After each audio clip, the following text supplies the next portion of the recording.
Hello students, here in this class we are going to learn about a new type of entropy which is called as the mutual information. Okay, so mutual information is basically not an entropy, alright, because you see entropy is the average amount of information, but it is also even though it is average amount of information, it is an average amount of uncertainty. That is, entropy signifies how much you don't know about a particular entity.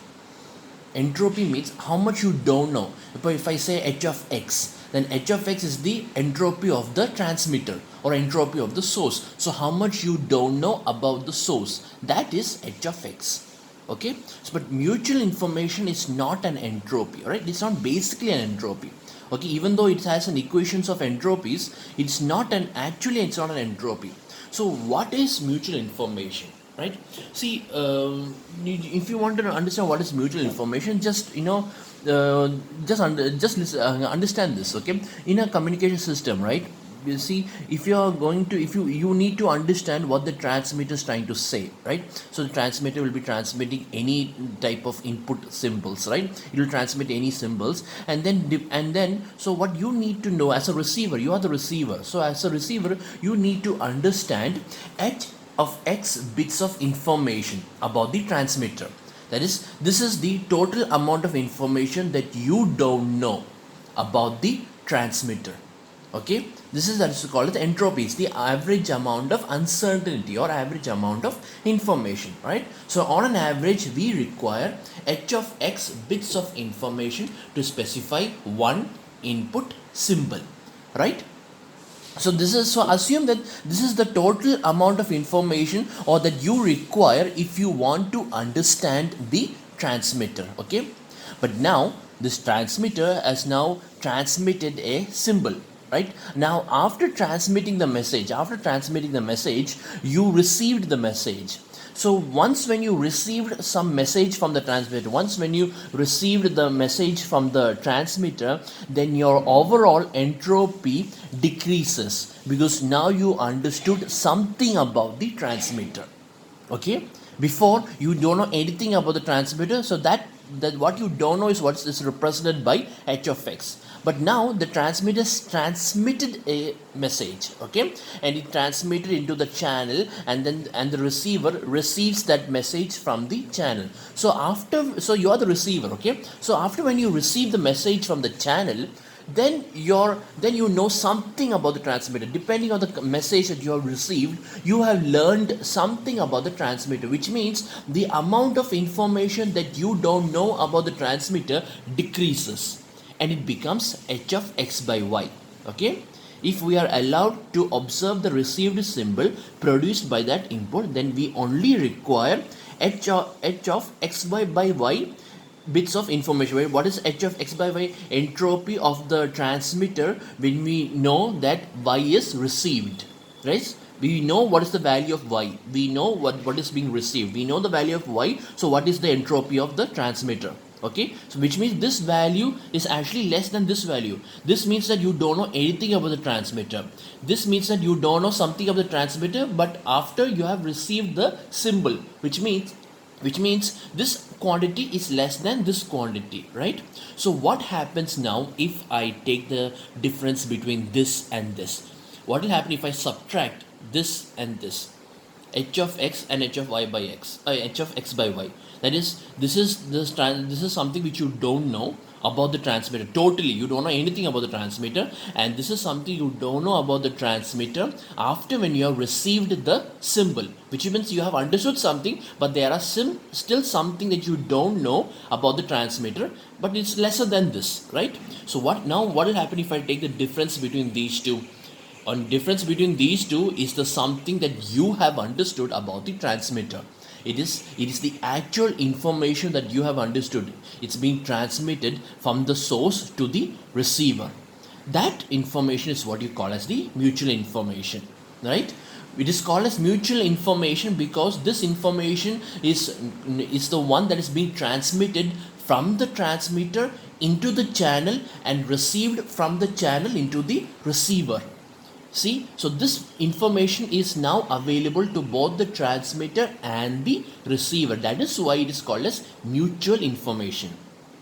So that means on receiving the symbol, on receiving the symbols, we have obtained h of x minus h of x by y bits of information, right? So you have received this much amount of information from the channel, right? That means this is the amount of information that you have learned about the transmitter. That is what it means. This is the amount of information. This is the amount of information that you don't know about the total transmitter. You don't know anything. The total amount of information that you don't know, right? That is this value about the transmitter. You don't know anything. That is the full thing. What you need to understand about the transmitter is h of x, okay? And this is the partial thing that you don't know about the transmitter, but you learned something. But there are some things which you don't know, right? And that things which you don't know after receiving the symbol, that is h of x by y. So which means if I take the subtraction of these two, it is nothing but the amount of information or the average amount of information that you have learned about the transmitter. That is the difference, right? If you minus these two. So that is called as, see, that difference is what you call as the mutual information. Okay, equation wise, mutual information is represented by I of xy. I of xy is equal to h of x minus h of x by y. Okay, so this is how we represent the equation for mutual information. So now let's move on to the derivation. Okay, so as a derivation, let P of xk be the probability of transmitting the symbol xk, right? Xk can be any symbol. It can be x1, x2, x3 up to xm, right? Let P of xk by yj be the probability that xk was transmitted when we observe the received signal yj, right? That means we know what is the value of yj, and after receiving yj, what is the probability that sk is transmitted? That is P of xk by yj. Okay, so therefore before transmitting, so what is the difference between these two? This is the probability before transmitting, and this is the probability after transmitting, or this is the probability after receiving yj. This is the probability of xk before receiving yj. That's the difference that you need to understand between this and this, right? That's what you need to understand between this and this. That is, this is probability of the message before receiving yj. This is the probability of the message after receiving yj, right? So therefore the initial uncertainty or the initial information, right? The initial uncertainty before passing into the channel is, how do you find the what is the formula for information? Log 1 by probability, right? So therefore the initial information or the initial uncertainty about before passing into the channel is log of 1 by P of xk, right? And the final uncertainty after receiving from the channel, is log of 1 by P of xk by yj. Okay, log of 1 by P of xk by yj. So therefore the information that is passed through the channel, information that is passed from the transmitter to the receiver, right, is nothing but the difference between these two unknown quantities. That is the actual information that you know, right? So the information passed to the channel is log 1 by P of xk minus log 1 by P of xk by yj. Okay, this difference is known as the mutual information only between the two messages, only between the two symbols xk and yj, right? Thus I of xk yj, that is the mutual information only between these two pair of symbols, is equal to log of 1 by P of xk minus log of 1 by P of xk by yj. Combine these two log functions, right? So that means if this is minus means division, right? So if I take the reciprocal of this, it becomes plus. Plus means then I need to multiply these two functions. So when multiplying, this becomes P of xk by yj by P of xk, right? But we know what is the equation for the conditional probability, right? P of A by B is equal to P of AB by P of B. That is what the equation is. P of xk by yj is equal to P of xk yj by P of yj. So substituting this over here, this will become I of xk yj is equal to log P of xk yj by P of xk into P of yj. Okay, so this is the mutual information only between these two symbols, xk and yj. How many transmitter symbols are there? M transmitter symbols, right? There are totally M transmitter symbols. And how many received symbols are there? There are totally n received symbols. So now what I'm going to do is I need to take the average of this. Is only for a particular message of the transmitter and a receiver. So if I want to take the average, like I said in the last class, average means not simply taking the message and dividing it by total number of symbols. That's not average. Average means multiplying with its corresponding probability. That is the average. That is called the average. So taking the average of the above equation over all the values of xk and yj, we get the mutual information I of xy, which is I of xy is equal to expectation, or expectation means average, expectation of I of xk yj. So how do I take, so this is a function of both xk and yj, right? So if you want to take the average of this, you need to multiply with its joint probability p of xk yj. So that's how we take the average. So with each of its terms, we multiply with its corresponding probability. On other words, it becomes sigma k is equal to 1 to m, sigma j is equal to 1 to n, p of xk yj, I xk yj, right? But what is I xk yj? This term, log of p of xk yj by p of xk into p of yj. So therefore, this equation now becomes sigma k is equal to 1 to m, sigma j is equal to 1 to n, p of xk yj log p of xk yj by p of xk into p of yj, right? So now what I'm going to do is that I'm going to split this into three different functions, right?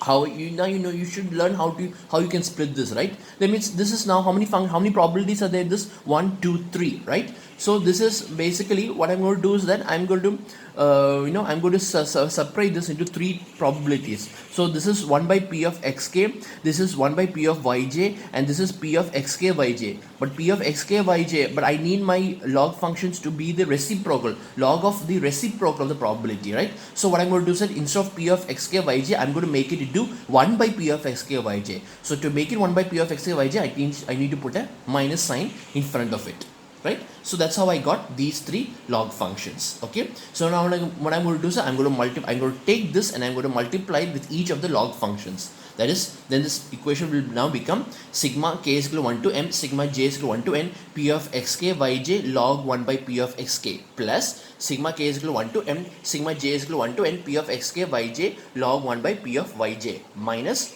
sigma k is equal to 1 to m, sigma j is equal to 1 to n, p of xk yj log 1 by p of sk yj. What is this quantity? This is nothing but h of x. What is this quantity? This is nothing but h of y. And what is this quantity? This is nothing but h of xy. Therefore, ixy is equal to h of x plus h of y minus h of xy, right?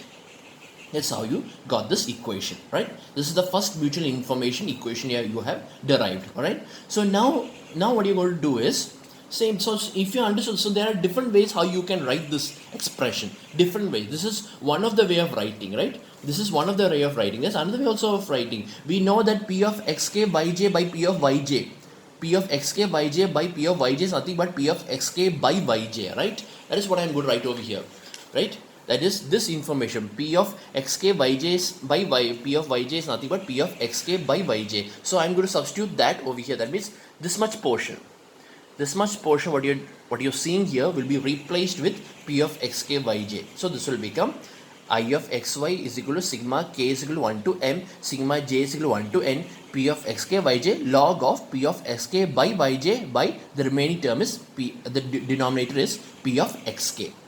Then I'm going to separate these two into two terms, right? That is, this will, so therefore this will become p of xk yj plus log p of xk by yj plus log of 1 by p of xk, right? But log p of xk yj, I need to take the reciprocal of it. So what will happen? So if I take the reciprocal of it, then there will be a minus sign in front of it. So this is how the equation becomes. Sigma k is equal to 1 to m, sigma j is equal to 1 to n, p of xk yj into log of 1 by p of xk minus log of 1 by p of xk by yj, right? Then I'm going to multiply the same summation into the two brackets. So this will become sigma k is equal to 1 to m, sigma j is equal to 1 to n, p of xk yj log of 1 by p of xk minus sigma k is equal to 1 to m, sigma j is equal to 1 to n, p of xk yj log 1 by p of xk by yj. And what is this term? This is nothing but h of x. And what is this term? This is nothing but h of x by y. So therefore, I can say that I of xy is also equal to h of x minus h of x by y. Actually, this is the first expression you have actually learned the derivation of the definition of mutual information, right? H of x minus h of x by y, right? Similarly, now we can also prove that I of xy. I want you all to do this as a homework, okay? Prove that the value of mutual information is also equal to h of y minus h of y by x, okay? So how do you prove this? Very simple. Thus we know this equation, right? We already know this equation. So what I need to do is, this is h of y by x. So just take p of xk yj by p of xk. This is nothing but p of xk yj by it's nothing but p of yj by xk, right? P of yj by xk. That's all. Same procedure, okay? Same procedure. You can also prove that it is h of y minus h of y by x. Do this for homework, okay?